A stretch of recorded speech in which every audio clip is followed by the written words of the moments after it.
ദൈവ തിരുനാമത്തിന് മഹത്വമുണ്ടാകട്ടെ. വലിയ വീഴ്ചയിൽ നിന്ന് ദൈവം കൈപിടിച്ച് എഴുന്നേൽപ്പിച്ചവരുടെ അനേകം സാക്ഷ്യങ്ങളിൽ ഒരെണ്ണം നമുക്ക് കേൾക്കാം. അറിയപ്പെടുന്ന ഒരു സെലിബ്രിറ്റിയായി തഴച്ച് വളർന്നുകൊണ്ടിരുന്ന ഒരു ജീവിതമായിരുന്നു എൻ്റേത്. പണം, പ്രശസ്തി, അധികാരം, ആരാധകർ, ശക്തമായ സുഹൃത്ബന്ധം, മതരാഷ്ട്രീയ മേഖലകളിൽ വലിയ പിടിപാട്, അങ്ങനെ വേണ്ടതെല്ലാം വേണ്ടതിലധികം ഉണ്ടായിരുന്ന സന്തോഷ ലഹരിയിലായിരുന്ന ആ കാലത്തെ ജീവിതം. പക്ഷേ വളരെ നിർഭാഗ്യകരമെന്ന് പറയട്ടെ, അവിചാരിതമായി ഒരു വലിയ കെണിയിൽ വീണു.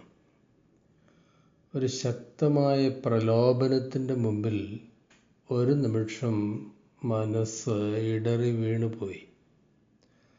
സാമ്പത്തിക അടിത്തറയും വൻ ചുറ്റുമതിലുമുള്ള എൻ്റെ ജീവിതത്തെ അതൊന്നും ബാധിക്കില്ലെന്നും തീ ആളിപ്പടർന്നാലും തല്ലിക്കെടുത്താൻ ഞാൻ ശക്തനാണെന്നുമൊക്കെയാണ് വിചാരിച്ചിരുന്നത്.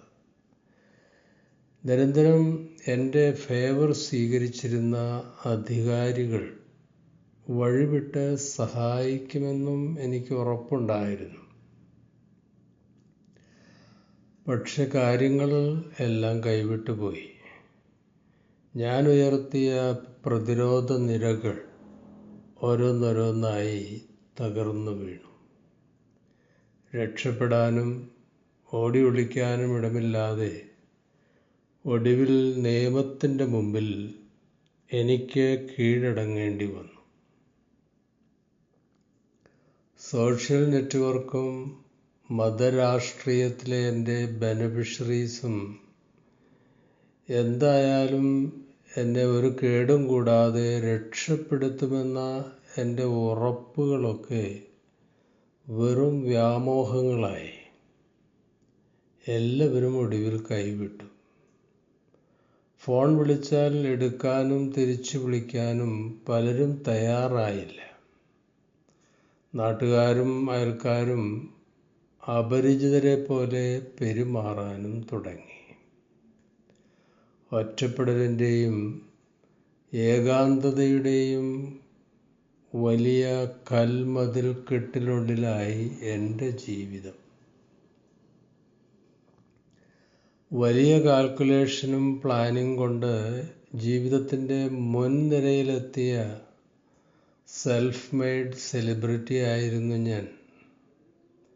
പുതിയ തന്ത്രങ്ങളും സ്വാധീനത്തിൻ്റെ വഴികളുമൊക്കെ പയറ്റി നോക്കി. എല്ലാം പരാജയമായിരുന്നു. നിയമക്കുരുക്കുകൾ ഓരോന്നായി എൻ്റെ കഴുത്തിൽ വീണുകൊണ്ടിരുന്നു. പെരുമഴയിൽ തകർന്നുപോയ മണൽ വീട് പോലെ സാമ്പത്തിക അടിത്തറയും സൽപ്പേരും പ്രശസ്തിയുമൊക്കെ തകർന്നടിച്ചു. ശബ്ദമുഖരിതവും സജീവവുമായിരുന്ന വീട് ശ്മശാന ശോകമുഖമായി. ഞാൻ ഏകനായി. എനിക്ക് ഞാൻ പോലും അന്യനായതുപോലെ തോന്നി. ഒരു വൈകുന്നേരം ഒരു അപരിചിതൻ വീട്ടിൽ വന്നു. സുവിശേഷ പ്രവർത്തനങ്ങളിലൊക്കെ താല്പര്യമുള്ള അദ്ദേഹം സ്വയം പരിചയപ്പെടുത്തി.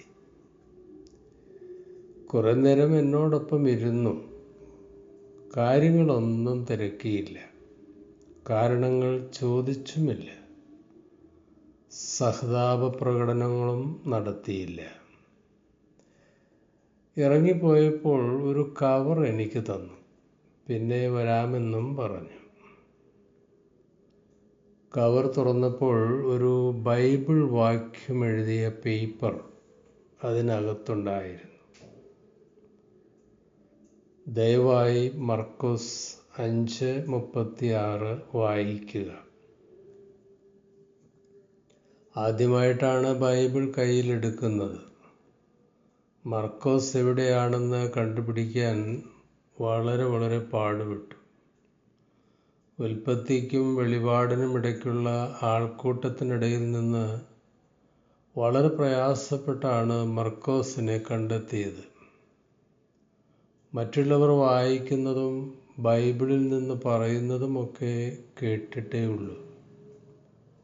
എൻ്റെ മാതാപിതാക്കൾ ബൈബിൾ വായിക്കുന്നത് ഞാൻ കണ്ടിട്ടില്ല. അവർ അതിന് പ്രേരിപ്പിച്ചിട്ടുമില്ല. ഞാൻ ഉൾപ്പെടുന്ന വിശ്വാസി സമൂഹം ബൈബിൾ സംസ്കാരവും തിരുവചന ജീവിതശൈലിയുമൊന്നും ഉള്ളവരായിരുന്നുമില്ല. പള്ളിപ്രമാണിയായ യായിറോസിനോട് കർത്താവ് പറഞ്ഞ വാക്കുകളായിരുന്നു മർക്കോസ് 5:36. മകൾ മരിച്ചുപോയി, ഇനി ഒന്നും ചെയ്യാനില്ല, യേശുവിനെ ശല്യപ്പെടുത്തേണ്ട എന്ന് പള്ളിപ്രമാണിയുടെ പ്രിയപ്പെട്ടവരുടെ വാക്കുകൾക്ക് മറുപടിയായി ക്രിസ്തു യായിറോസിനോട് പറഞ്ഞു, ഭയപ്പെടേണ്ട, വിശ്വസിക്കുക മാത്രം ചെയ്യുക. വാസ്തവത്തിൽ ഭയമായിരുന്നല്ലോ അപ്പോൾ എൻ്റെ പ്രധാന പ്രശ്നം. പ്രതിസന്ധികളുടെ കരകാണാക്കടലിൽ മുങ്ങിത്താഴ്ന്ന എന്നോട് തിരുവചനം പങ്കുവയ്ക്കാൻ ക്രിസ്തു തീർച്ചയായും ആ മനുഷ്യനെ പറഞ്ഞയച്ചതാണെന്ന് ഞാൻ ഉറച്ചു വിശ്വസിച്ചു. ഭയപ്പെടേണ്ട, വിശ്വസിക്കുക മാത്രം ചെയ്യുക. എല്ലാ വാതിലുകളും അടഞ്ഞ എൻ്റെ മുമ്പിൽ തുറന്ന ഒരു വാതിലായിരുന്നു കർത്താവിൻ്റെ തിരുവചനം. ബൈബിൾ വായന ഞാൻ തുടർന്നു. കരുണയുള്ള കർത്താവിനെ അടുത്ത് പരിചയപ്പെട്ടു. കല്ലെറിയുവാൻ കാത്തുനിന്നവർക്ക് മുമ്പിലെ നിസ്സഹായയായ സ്ത്രീ, എന്നെ സുഖമാക്കാൻ അങ്ങേക്ക് മനസ്സുണ്ടാകണമേ എന്നപേക്ഷിച്ച കുഷ്ഠരോഗി, 1 4 പിടിച്ചു വാങ്ങിയ സക്കായി, രാജ്യത്വം പ്രാപിക്കുമ്പോൾ എന്നെ ഓർക്കണമെന്ന് പറഞ്ഞ ക്രൂശിലെ കള്ളൻ, ഞാനവനെ അറിയില്ലെന്ന് പറഞ്ഞ പത്രോസ്, കാണാതെ വിശ്വസിക്കുന്ന പ്രശ്നമില്ലെന്ന് പറഞ്ഞ തോമസ്, അവരുടെയൊക്കെ വളരെ പിറകിൽ ഞാനും നിന്നു. എൻ്റെ ഊഴം വന്നപ്പോൾ വിങ്ങുന്ന ഹൃദയത്തോടെ നിസ്സഹായനായി ഞാൻ പറഞ്ഞു, കർത്താവേ, പാപിയാണ്, എല്ലാം നഷ്ടപ്പെട്ടവനാണ്. എല്ലാ വഴികളും ഇപ്പോൾ മുമ്പിൽ അടഞ്ഞിരിക്കുകയാണ്. ആരുമില്ല. എല്ലാവരാലും തള്ളപ്പെട്ട് ഒറ്റപ്പെട്ടവനായി. അനുഗ്രഹങ്ങളിൽ അഹങ്കരിച്ച് വീണുപോയ അങ്ങയുടെ ഉപമയിലെ ധൂർത്തപുത്രനേക്കാൾ അധമനാണ് ഞാൻ. എന്നെ തള്ളിക്കളയരുത്. എല്ലാം ക്ഷമിക്കണം. ഒരവസരം കൂടി തരണം.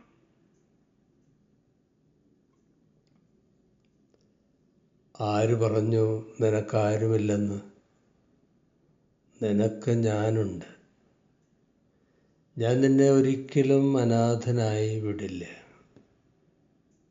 ഭയപ്പെടണ്ട, വിശ്വസിക്കുക മാത്രം ചെയ്താൽ മതി. അത് ഒരു അശരീരിയൊന്നുമല്ലായിരുന്നു. മനസ്സിനോട് മന്ത്രിച്ച സാന്ത്വനസ്വരമായിരുന്നു. പക്ഷെ അതുണ്ടാക്കിയ ആത്മനിർവൃതിയും ആത്മഹർഷങ്ങളുമൊന്നും പറഞ്ഞറിയിക്കാൻ വയ്യാത്തതായിരുന്നു. എനിക്കൊരു പുതുശക്തി കിട്ടി.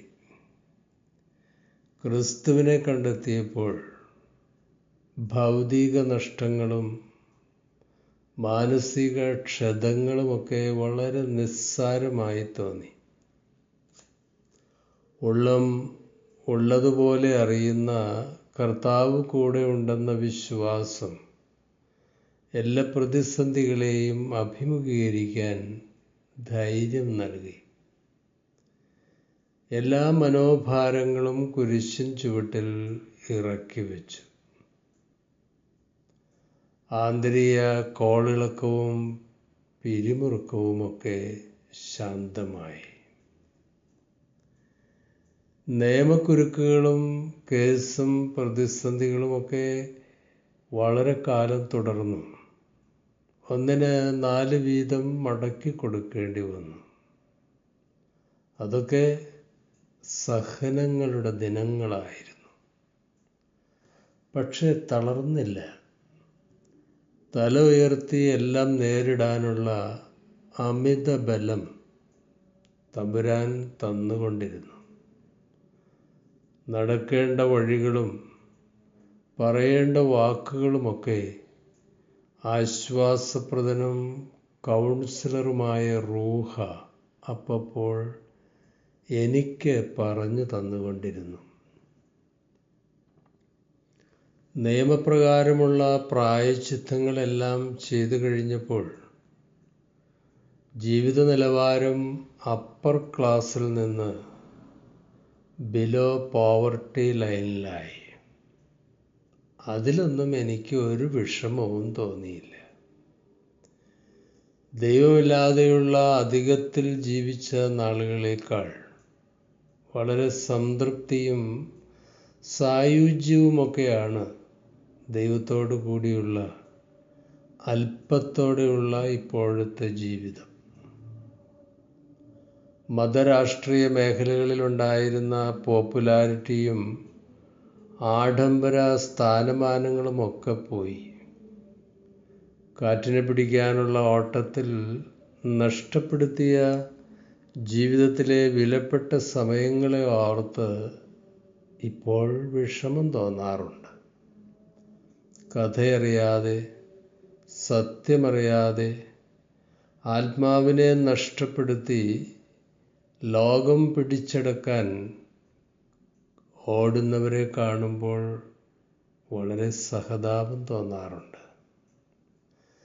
അവർക്ക് സുബോധം കൊടുക്കണമേ എന്ന് ഞാൻ പ്രാർത്ഥിക്കാറുണ്ട്.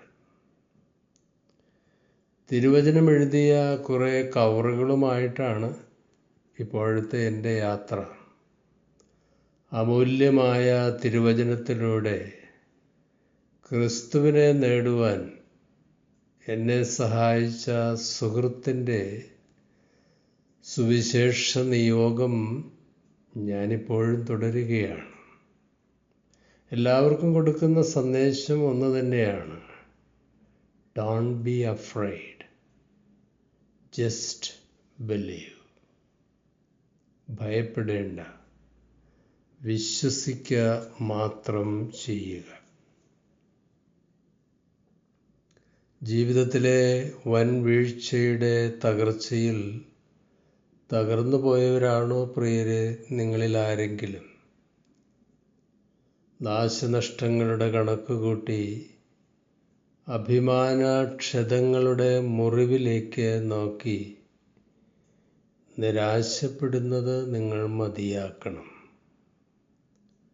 വിശ്വാസ ജീവിതത്തിൽ നിന്നുള്ള പിന്മാറ്റത്തിന് ഒരിക്കലും ശ്രമിക്കരുത്. വീണ്ടെടുത്ത് യഥാസ്ഥാനപ്പെടുത്താൻ കഴിയുന്ന ഒരു രക്ഷകൻ നിങ്ങൾക്കുണ്ട്. എൻ്റെ സഹായം എവിടെ നിന്ന് വരും എന്ന് ചിന്തിച്ച് വ്യാകുലപ്പെടേണ്ട കാര്യമില്ല.